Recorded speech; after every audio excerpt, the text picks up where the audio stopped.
Commitment season is here. We talk the latest that's going on right now with commitments all around the state of Georgia and all around the country. Stay tuned for more.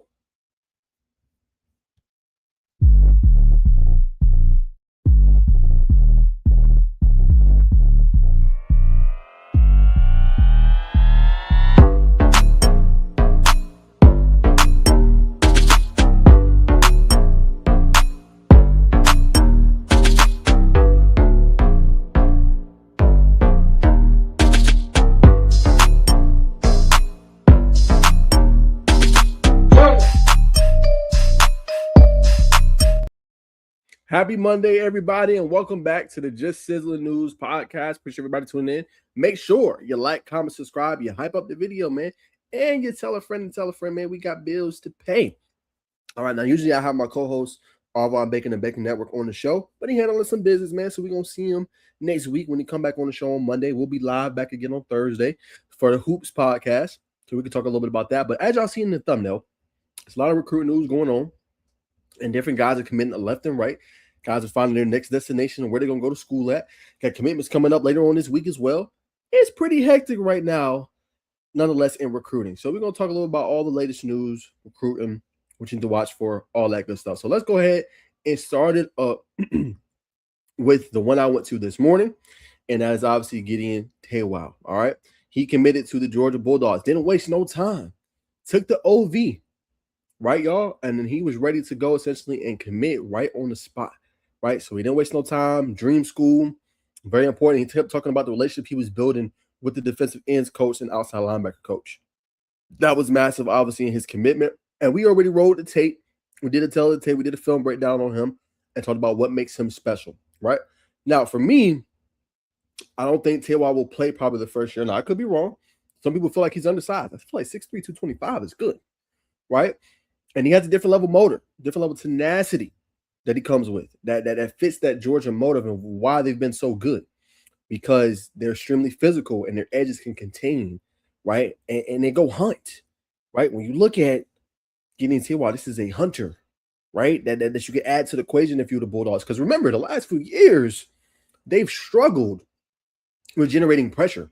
Last year was a year that the best player was Quintavious Johnson, right? And generating pressure, it wasn't enough. That's not a typical Georgia defense. So while some will be like, nah, he's just a 3-star. Why are we getting so hyped up? Go roll the tape. Go watch the tape. And you'll see what I'm talking about, why this kid could potentially be special for the Bulldogs, right? Stars are important, but stars ain't everything, right? It's all about player development, how we can get you to that level to contribute on the field, right? That's what it is. Georgia seen that, capitalized, ain't played no games, and now he is committed. And again, we got all the news, all the stats all over the channel, man. Like I said, check out the film breakdown. We got the commitment, all that good stuff. I go with the full intel about what's going on with Gideon Taywell, to say the least. All right, so that was this morning. We're going to keep it rolling, right? And another big-time commitment from Brookwood, underrated tight end. But Georgia State started to cook a little bit, doing some things. They landed Logan Mixon, 2027 tight end, right? Underrated guy. I don't believe he has any ratings. But he's a guy decided to stay in state and commit. And what's cool is he got good size, good stature, y'all. 6'4", 235, right?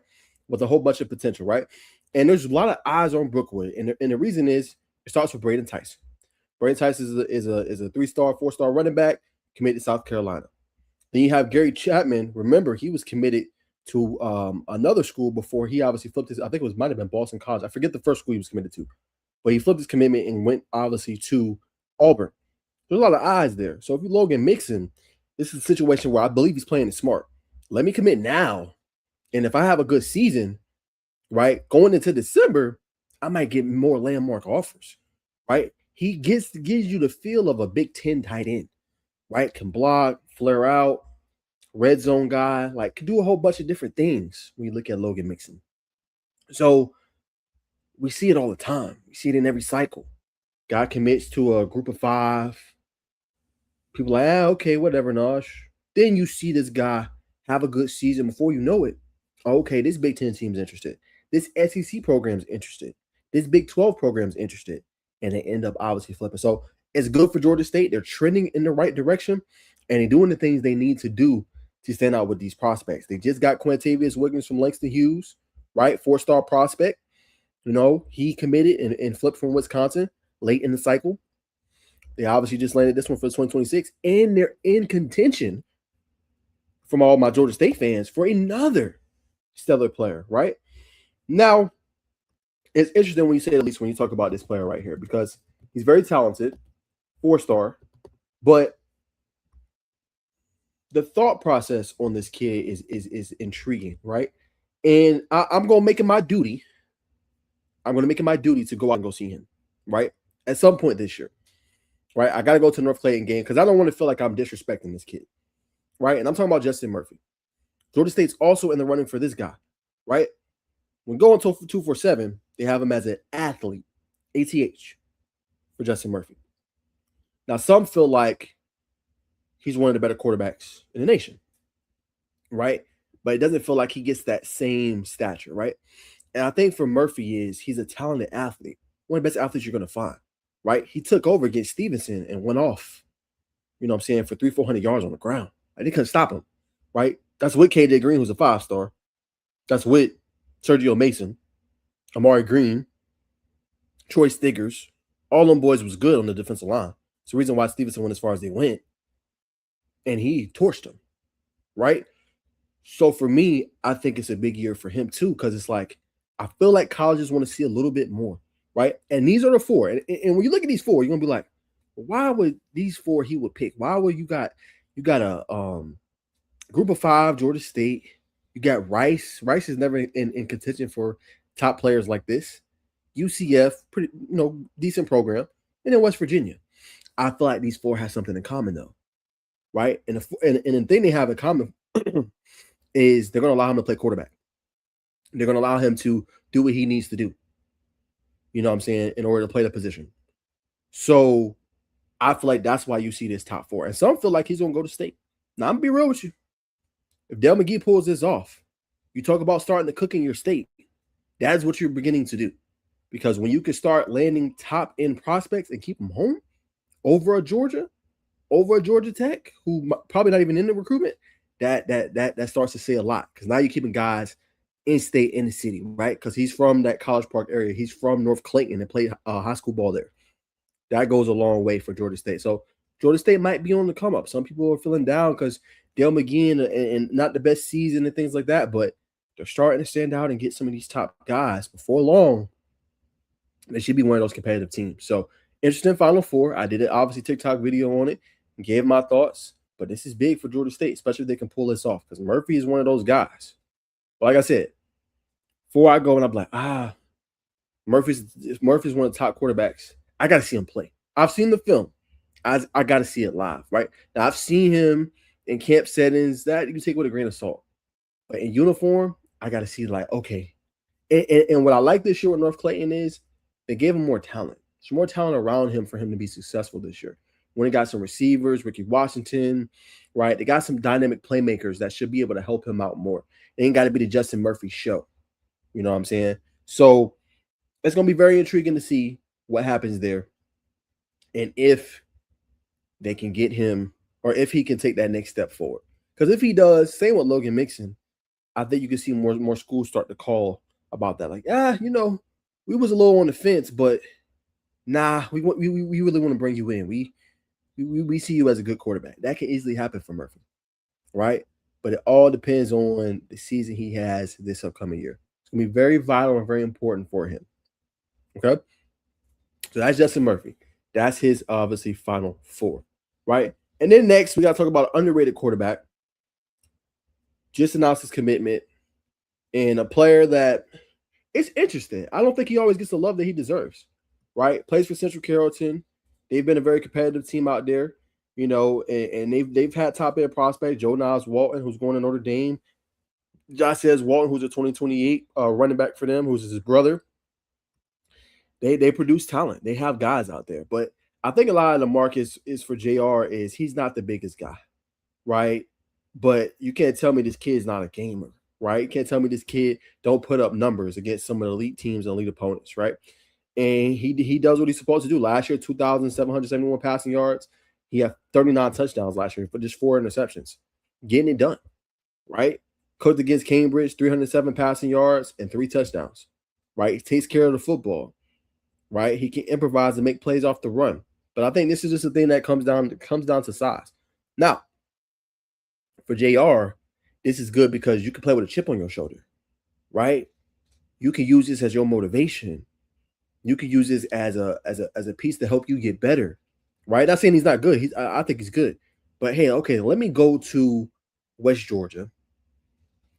Let me find a way to get see the field early. Let me develop, and then in a year's time, okay, let me go up. See all the time, right? Like Baker Mayfield is a great example of it. I'm not the biggest fan of him as a person, but as a player in his story, very intriguing, right? So for JR, you can use it as your motivation, right? I went here, West Georgia. Okay, I'm gonna try. Like we see all the time. Joey Aguilar is another example, right? Community college, then goes to App State, UCLA, then finally comes over to Tennessee, has a great year, right? It only take 1 year to change your life, right? And this kid's a gamer, and we've seen smaller quarterbacks have success. So for him, I think it's just staying locked in, doing what you're supposed to do, and going to the program that really wants you after this. Because I don't think he's a player that, oh, I'm gonna see him now. West Jordan has continued to come up in the ranks, right? They're on a D1 level now, and they're playing in a tougher conference. So 1 to 2 years there, and then come up to the big leagues. Just in terms of commitments, I'm gonna make sure there wasn't any other big ones. We already talked about obviously some of them a little bit earlier, but I think those are all the major commitments at the moment. Let me see. I'm gonna check rivals real quick, see if there was any other person I think in the state. Okay, yes. Okay, yeah, we do got one more big one. Okay, so here we go.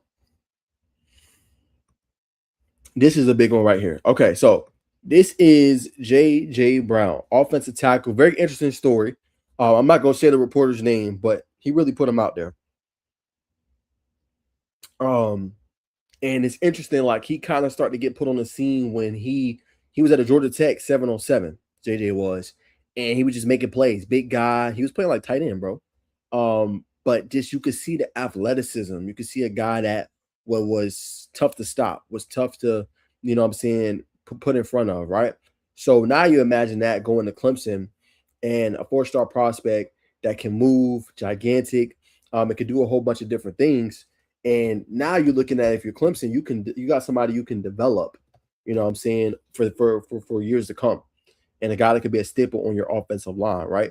And what's cool is he's not going to have to come up too much, right? So he's offensive tackle. You guys can see here, 6'6", 280, right? Ideally, when he gets to college, you probably want to see him get to probably about over 300 pounds, right? But with the health, the nutrition, the strength and conditioning that they have at Clemson, he should easily be able to get that. And he's basically a 4-star on every platform except 247, right? So 6'6", 280. And you have to be honest, if you're a Clemson fan, they're balling in recruiting right now. I don't know what else they need to do in terms of, how they've been landing guys, right? Like J.J. Brown is a really good offensive lineman, right? He can do a whole bunch of different things. He's really good. And when you look at the rankings, let me see if I can find the rankings here in a sec. Let's see. Yeah, like when you look at the rankings, guys, Clemson is number 12 nationally, right?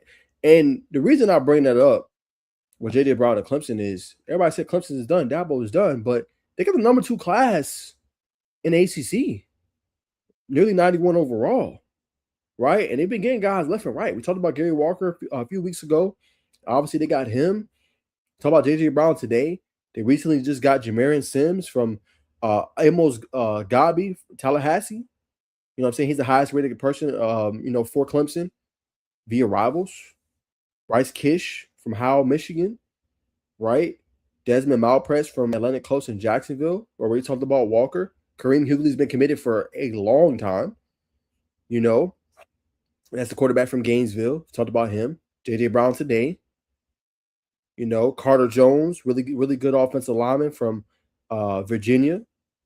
And then they've had Max Brown committed for a long time too. His brother plays on the team right now. And then they got a really good tight end in Carter Blackwell. So this class is coming into focus for Clemson, and they're doing a really good job. 11 blue chips in this class alone. And now you get somebody that you can lean on the offensive line. So, yeah, man, I think Clemson's doing a really good job, man. They deserve more credit. And a lot of people coming for Dabo's neck. But they got number 12 class. Easily can hit the top 10. Easily can hit the top 10. So Clemson's on a roll as well right now.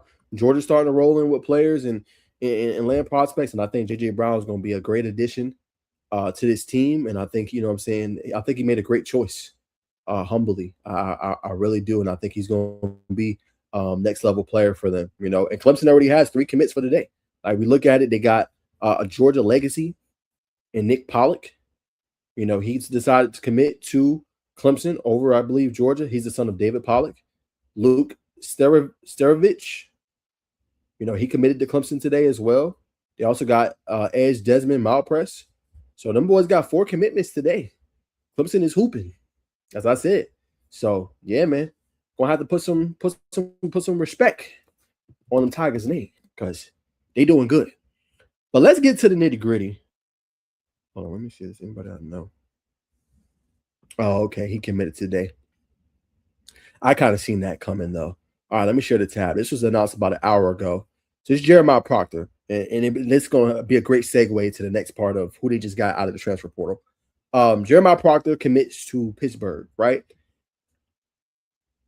I think a great landing spot for him, right? He's interesting. He's a little bit of a tweener. He could play safety, he could play linebacker. He's a guy that has continued to, you know, add to his game. Originally started with Collins Hill. But I think Pittsburgh's a good landing spot for him, especially playing for Narducci.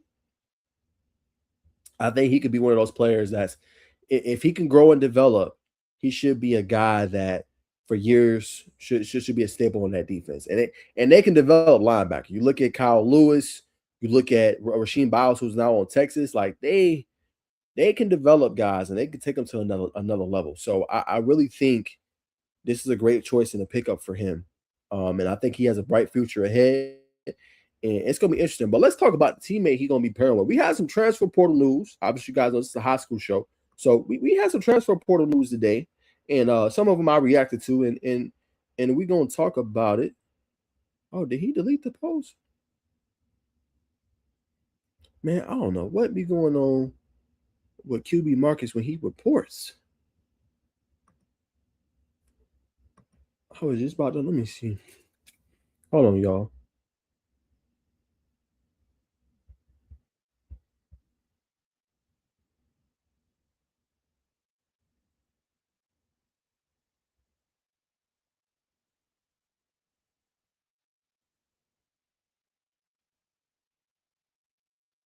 Because he took down the post. Let me see if anybody commented on my TikTok. If you're staying in Miami anytime soon, you have. We ain't talking about Miami. I'm bringing that up. Let me see. Did somebody hit? No. Okay.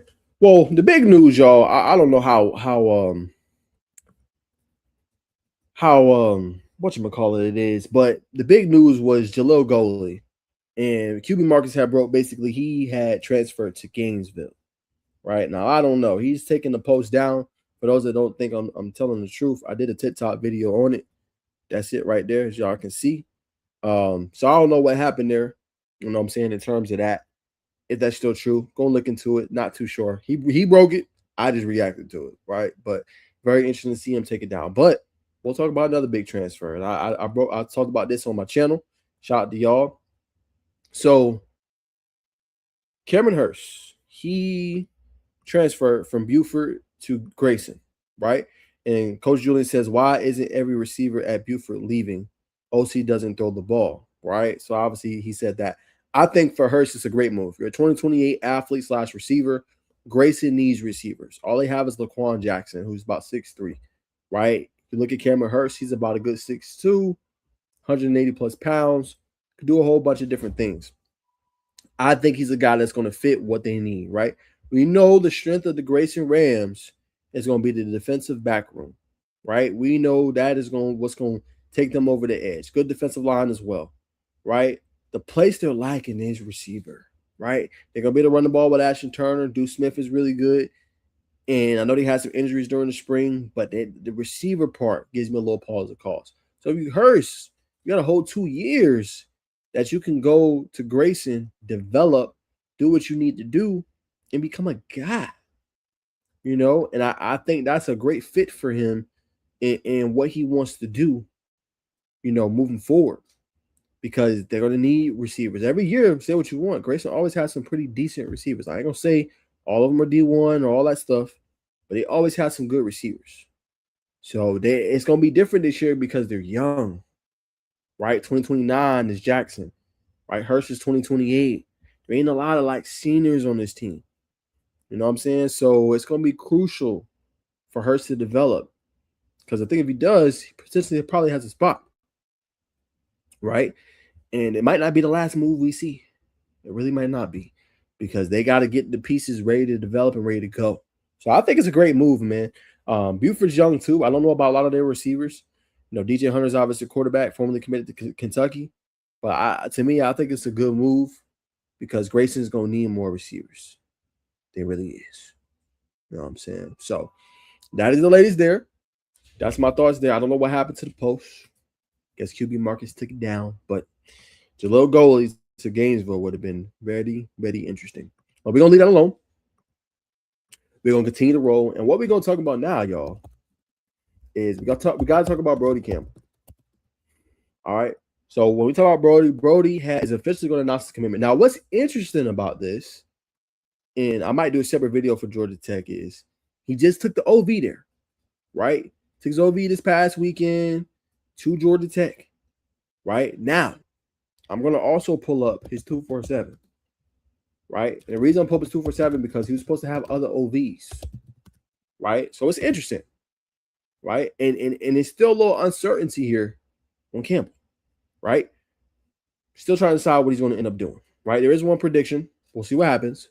But he's supposed to have other OVs to Arkansas June 5th, Iowa State June 12th, and Maryland June 19th, right? But what's interesting about all this is his commitment is Thursday, June 4th, right? So that tells me he's about to make that decision, right? Obviously, that's obvious.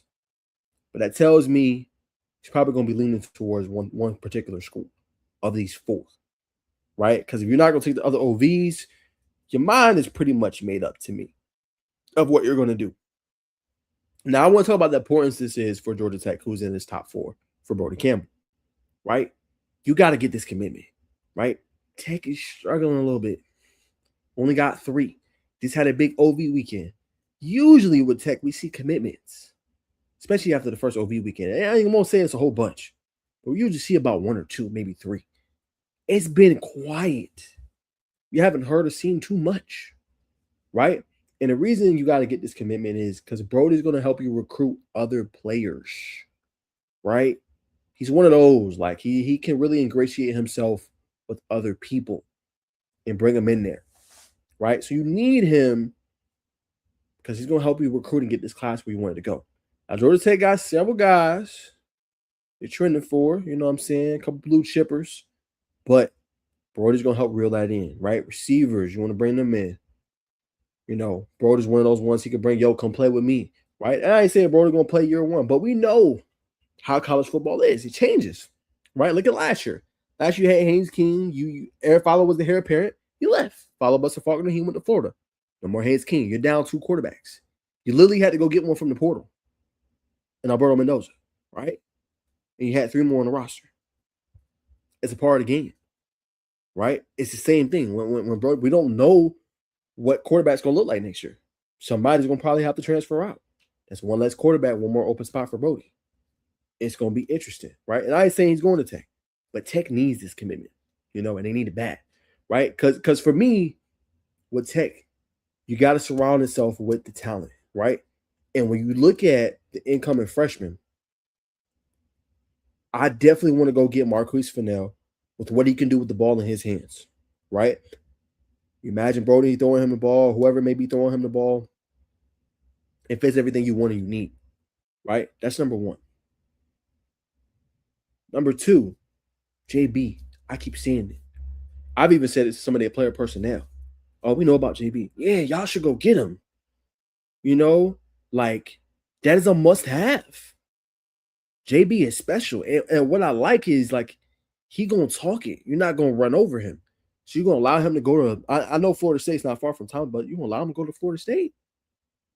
a program that's in flux and in debt right now, that's what you need. You need JB because it answers some of those receiver questions we still got, right? You need dogs on the outside, right? Running back, I think you're good, but you need some dogs at receiver. That's another one you want to get. Jordan Christie, what he could do with the ball after the catch. You in a good spot. Same one. You gotta land them, right? I guarantee if you get Brody before any of those boys, I guarantee you'll get at least 2 of those 3 commitments. But it's gonna be important, man. June 4th, 5:30. Announcing his commitment is vital. Vital. I can't say it enough. He is that's why I literally did a video. Brody is a must-have. Period. Even over the kid from Sevierville, Tennessee. You gotta have him on your roster. And if you don't, you're in trouble. Georgia Tech got the number 71 recruiting class right now. Got to turn this thing up, man. I ain't saying it got to be top 25 right now. But you got to get something. 3 commits ain't going to cut it. Not going to cut it. You know what I'm saying? So they got to do what they got to do. But definitely we'll have to get some commits for sure. You know what I'm saying? Because that ain't going to do it. That ain't going to do it. So big time commitment coming up. Brody Campbell. We'll see, obviously, what happens there with that. All right. So that is the latest with recruiting. I believe I hit on everything that I did do a video for. Obviously, you got some big time recruitments coming up. Trying to see if there's anything else that I missed. Y'all give me 1 second.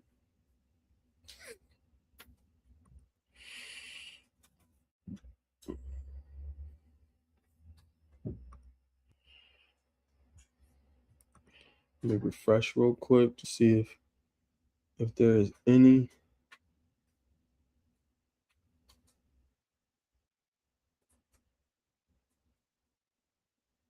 I think that might be it. As far as the latest that's going on. Yeah, that's JJ Brown. Let me see. Trying to see if I see. Ooh, okay. This one's interesting. Let's talk about this one. So AJ Tillman, talk about this last one before we end off the show, has committed to Louisville. Athlete, offensive side of the ball, plays running back. Remember, he transferred over from McDonough to Lithonia, right? Obviously, he's getting a lot of offers, different things like that. But I think this is a win for the Louisville Cardinals and everything that they want to do, right? Because what he could bring to the table, his athleticism. It'd be interesting what they're going to have him play, right? Will he play receiver? Will he play running back, right? Because he's very talented. And obviously, Louisville likes to run the ball, right? AJ Tillman is one of those guys, I think definitely that should be able to make a difference. You know what I'm saying? Special, could do a bunch of different things and has superior talent. So that's a very interesting commitment there for AJ Tillman, who is going and obviously says commits to Louisville as a running back. So very good, obviously, for them. All right. But y'all, that's gonna do it for today's show. We usually have a longer one, but we keep it short, man. I'm gonna have some more videos for you guys. Got to talk about the NCAA cover that's about to drop, so I'll do a separate video for that, man. But just want to talk about the latest recruiting, man. People that's been committing, recruiting news, all that good stuff, man. So y'all check me out. I'll have my tape should be Tuesday or Wednesday. My college football show that'll be coming up, and then obviously our Thursday basketball show, and we'll also have a recruiting unfiltered show as well for Thursday, man. So y'all stay tuned. A lot of commitments, a lot of recruitment. Y'all stay tuned. We should have a lot here on the channel. Make sure you like, comment, subscribe, and I will see you guys in the next one. Appreciate all love and support, and keep supporting, man. Check you guys in the next one, and enjoy the rest of your evening. Peace.